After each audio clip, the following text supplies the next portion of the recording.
ये लिखिए two important properties of mod.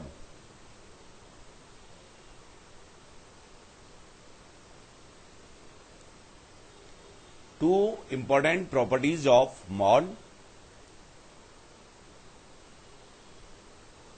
वैसे तो बहुत सारी प्रॉपर्टी हो सकती हैं, डैश करके ऐसे लिखना, two important properties of mod, dash करके लिखना, useful for solving equations, useful for solving equations.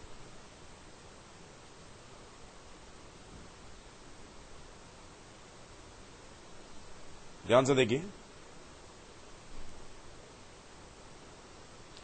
जैसे मैं ये जानता हूं कि मॉड ऑफ x1 है प्लस x2 है, ये कैसा होगा?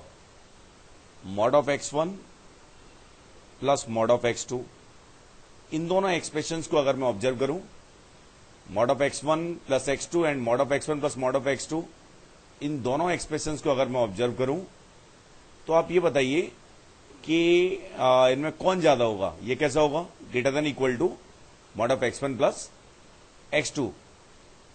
ये n के लिए भी वैलिड है, लेकिन ये हमारे बहुत ज्यादा काम की है। कैसे? इक्वेशन सॉल्विंग में क्यों यूजफुल है, ये पहले ये समझिए कि इसको अगर मैं एक्सप्लेन करना चाहूं तो कैसे एक्सप्लेन कर सकता हूं, ये बताइए। मतलब ध्यान से देखना, जो राइट हैंड साइड है हमारे पास, mod of x1 plus mod of x2 है, तो इसमें क्या हो रहा है? जो दोनों वेरिएबल हैं x1 और x2, उनकी एब्सोल्यूट जो वैल्यूज हैं उनको पॉजिटिव वाइज हम ले लें तो उनका क्या है? ये सम है। बात समझ में आ रही है कि नहीं? यहां से इस साइड से अगर दोनों के साइन सेम है, इस साइड से अगर दोनों के क्या है? साइन सेम है, मतलब x1 और x2 के दोनों के क्या हो? साइन सेम होंगे तो सम आएगा। बात समझ में आ रही है कि नहीं? और साइन अपोजिट होंगे तो ये क्या आ जाएगा? डिफरेंस आएगा। बात समझ में आई है? तो ये बताइए कि इक्वलिटी कब वैलिड होगी? ये इक्वलिटी कब वैलिड होगी? When sign of x1 and x2 are same. बात समझ में आ गई कि नहीं? इसे लिख लो फर्स्ट वन। वैसे तो n के लिए भी वैलिड है, लेकिन सॉल्विंग में ये ज्यादा यूजफुल है।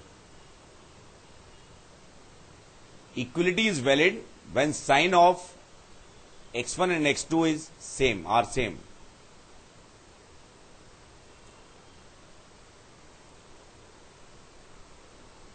सेम। दोबारा से देखना, मैं क्या कर रहा हूं? मॉड ऑफ x1 में से निश्चित तौर पे मॉड ऑफ x2 को सब्ट्रैक्ट कर रहा हूं और इसके भी पॉजिटिव पार्ट की बात कर रहा हूं। तो इसके बारे में क्या आइडिया है आपका? ये कैसा होगा? Mod of x1 plus x2 से हमेशा कैसा होगा? कम होगा। बात समझ में आ रही है कि नहीं? कंसंट्रेट करना, ये इक्वलिटी कब वैलिड होगी? यहां पर निश्चित तौर पर सब्ट्रैक्ट हो रहे हैं ये मैग्नीट्यूड वाइज, चाहे x1 पॉजिटिव हो चाहे नेगेटिव हो, भाई दोनों का मैग्नीट्यूड ले लेंगे, फिर सब्ट्रैक्ट करेंगे, फिर जो आउटपुट आएगा उसको ये एक्सप्रेशन बता रहा है। और यहां पे साइन सेम है तो ऐड भी हो सकते हैं और अपोजिट है तो सब्ट्रैक्ट भी हो सकते हैं। तो ये जो सेकंड इक्वलिटी है ये कब वैलिड होगी?